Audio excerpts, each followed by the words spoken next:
Gus Samsudin menyerah, dukun santet merajalela di tanah Jawa. Ya, Mbak Ilo, ini tadi kita bahas Gus Samsudin udah bebas dan lain-lain sebagainya. Ini ternyata Mbak Ilo ada kabar bahwasannya di tanah Jawa, khususnya di Pulau Jawa, ini dukun santet merajalela Mbak Ilo.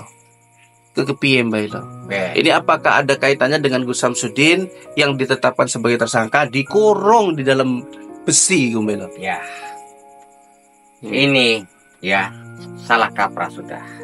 Gus Samsudin bukan menyerah, tapi ya Gus Samsudin ini adalah orang yang memiliki kesabaran yang sangat luar biasa. Jadi kepada dukun-dukun santet ya, berhati-hatilah terhadap orang yang menghadapi orang yang sabar. Nah, jika kesabarannya habis, maka berapa banyak pun dukun santet nanti bakal digulung habis. Ingat. Tapi kan kita harus tahu juga gini Mbak Ilo, ini ketiadaan Gus Samsudin ya, yang biasanya di pondok, kemudian beliau pergi-pergi ya bersama santri-santri ya ke daerah-daerah Jawa, ke pelosok-pelosok Jawa. Ini kan sudah tidak dilakukan lagi pasca Gus Samsudin ditetapkan sebagai tersangka dan sudah masuk ke dalam jeruji besi Mbak Ilo. Benar. Nah, ini jangan-jangan nanti Mbak Ilo malah berkembang. Ini saya sudah nggak mendengar nih sejak Gus Samsudin di media terkenal. Saya sudah tidak melihat ada dukun berani-berani ngobatin pasien.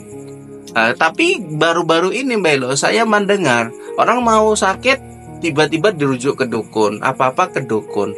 Bukannya mau dapat obat malah dapat jampi-jampi loh Mbak Ilo. Ini yang terbaru loh Mbak Ilo. Ya, gini. Itu nanti akan kita tindak lanjuti gitu ya. Jadi para spiritual ataupun sahabat-sahabat Mbak Den, kita wajib harus turun tangan gitu untuk memberantas. Jadi kita nggak bisa tinggal diam gitu ya untuk mengatasi mereka begitu. Makanya ini laporan aja di kolom komentar udah ada sekitar 5 loh Mbak Ilo. Ya. Ini pas Gus Samsudin di penjara, Mas Den, ada apa korban-korban dukun ini, gimana ini? Ya, nanti kita tangani, kita cari. Kita nggak bisa tinggal diam, harus kita cari. Apabila nanti ada laporannya ya di daerah mana ataupun kita tahu orangnya, maka kita beri pelajaran gitu ya, agar tidak melakukan seperti itu lagi gitu. Ya, makanya kan kita harus melihat dan mengingat Mbak Ilo, video-video Gus Samsudin. Di situ ada Gus Samsudin, ada Ngatemi, ada Ki Suroto yang dulunya jahat, ada siapa lagi lah dukun-dukun yang lain Mbak Ilo, ya. Kemudian ada sosok Gus Samsudin. Mereka segan dan enggan melawan Gus Samsudin karena melihat kehadiran Gus Samsudin itu ya, keberingasan Suroto aja bisa dia diatasin dengan sangat mudah. Itu tadi makanya Ki Suroto kita bilang kan sosok api ya. Jangan dilawan dengan api. Jadi kalau amarah, jangan kita balas dengan amarah. Jadi kalau api itu kita balas dengan air. Jadi sehingga api itu padam. Itu. Ya makanya saya lucu Mbak Ilo, api tiba-tiba jadi air kayak Suroto Mbak Ilo. Dari api tiba-tiba nyelusup jadi air, pas Gus Samsudin jadi tersangka. Saya agak heran juga itu.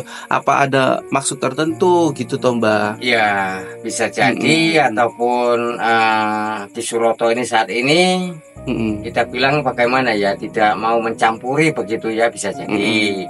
Nah ataupun saat ini Ki Suroto sedang merenungkan bagaimana untuk membantu badan ini agar agar supaya bisa berkumpul lagi begitulah. Saya rasa seperti itu. Nah itu. Ada kerinduan juga berarti di dalam diri dia ya Mbak ya. Walaupun dia tidak mengatakan langsung, tapi menurut kebatinan saya itulah yang saya rasakan seperti itu. Tapi jangan nanti tiba-tiba Gus Samsudin bebas, tiba-tiba dia jadi jahat lagi. Lah. Berarti kan semuanya hanya kedok ya Mbak ya? Ya bisa jadi, tapi itu kita harus kita kasih pelajaran. Jadi kalau Gus Samsudin orangnya sabar ya, di sini ada Mbak Ilo tegas. Jadi nggak main-main. Kalau saya bilang sikat habis. Nah gitu. Jadi biar kita kasih pelajaran, biar dia kapok.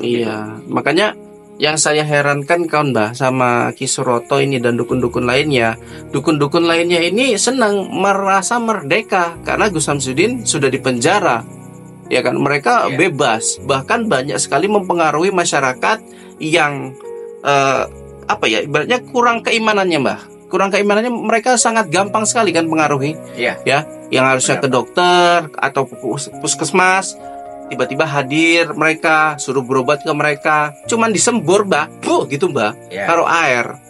Nah, itu kebanyakan mereka. Terus Kisuroto yang tiba-tiba jahat malah jadi baik. Ini apa sebetulnya yang terjadi? Dilema apa ini? Fenomena apa ini, Mbak? Ya, kita lihat saja nanti keaslian Kisuroto. Apakah dia benar-benar tobat atau tidak? Nanti kita akan buat perhitungan dengannya. Iya. Ini untuk masyarakat, Mbak, yang banyak sekarang ini terpengaruh sama dukun-dukun pasca Gus Samsudin di penjara. Kayak mana menguatkan iman itu, Mbak? Ya, begini ya. Janganlah Anda terlalu percaya sama dukun, tapi percayalah kepada Allah SWT. Tapi sebenarnya dukun ini adalah kita bilang kan ya, termasuk dia diberi kelebihan atau petunjuk. Boleh Anda percaya, tapi terlebih dahulu kepada Allah SWT. Seperti itu. Caranya piye, Mbak? Ya begini. Misalnya saya dapat tawaran nih ya seandainya kita berobat. Misalnya coba. Kalau dukun ini sudah memastikan Anda sembuh, lebih bagus Anda pulang saja. Kalau dia sudah mengatakan dukun tersebut memastikan Anda sembuh, berarti dia sudah melebihi Yang Maha Kuasa. Lebih bagus Anda tidak usah berobat dengannya. Itu adalah dukun yang dibilangkan dukun palsu ataupun dukun telah mendahului Yang Maha Kuasa. Memastikan ya, memastikan. Gak boleh tuh ya, Mbak ya? Gak boleh. Dokter aja gak berani. Dokter gak berani. Jadi dukun mau coba mendahului Yang Kuasa. Jadi lebih baik Anda daripada kita dibilangkan menjadi syirik atau menduakan Tuhan, lebih bagus tidak usah. Oke. Tapi kadang masyarakat tergiur, Mbak Elo. Ya, kamu berobat sama saya sebulan saja. Memang begini. Keluarkan berapa? 10 juta. Ada gitu, Mbak Elo? Ya sebenarnya gini, kalau yang diberi kekuatan oleh Maha Kuasa sebenarnya dia tidak meminta tarif begitu. Sebenarnya hanya ikhlas hati, karena dia begini ya, diberi petunjuk oleh Maha Kuasa untuk membantu menolong orang, menyembuhkan orang, begitu melalui tangannya lah kita bilang begitu ya. Nah, seperti itu. Seperti Bu Ida Dayak, Mbak Elo. Iya. Dulu gratis, sekarang 6 juta Mbak Elo sekali pengobatan. Nah, piye coba itu? Ayo. Sebenarnya begini. Bu Ida Dayak kan termasuk dukun ya, dukun patah. Iya. Coba ayo. Kita bilang kan begini ya, sebenarnya kalau sudah mengandung tarif, tapi ya namanya di duniawi ini memang butuh kita bilangkan materi.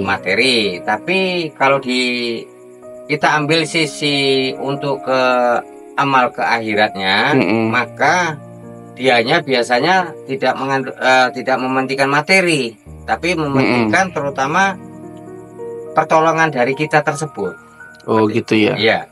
Berarti dia mendapatkan uang, menyembuhkan sembuh, tapi dia tidak dapat pahalanya. Iya, seperti itu. Tapi kalau seikhlasnya sembuh, bahkan walaupun diberi orang sedikit rezeki, dia syukuri, maka Allah telah menggantikan berlipat ganda ataupun dari rezeki yang sedikit tersebut. Itu gitu tidak disangka-sangka dan tidak diduga-duga seperti itu. Jadi carilah, misalnya ketemu sama orang pintar, carilah mereka yang tidak menjamin kesembuhan. Iya. Tapi kalau untuk berusaha, ya monggo. Kemudian janganlah membayar atau meminta tarif yang terlalu tidak wajar gitu ya, Mbak ya. Benar. Namanya kita ini diberi kelebihan sama Allah ya, Mbak Elo ya. Ya kita seikhlasnya gitu ya, Mbak ya. Oke. Bailo, ada yang mau disampaikan lagi? Ya, saya rasa mungkin netizen sudah paham. Saya di sini Bailo. Saya sudah dulu. Wabillahi taufiq wal hidayah. Assalamualaikum warahmatullahi wabarakatuh.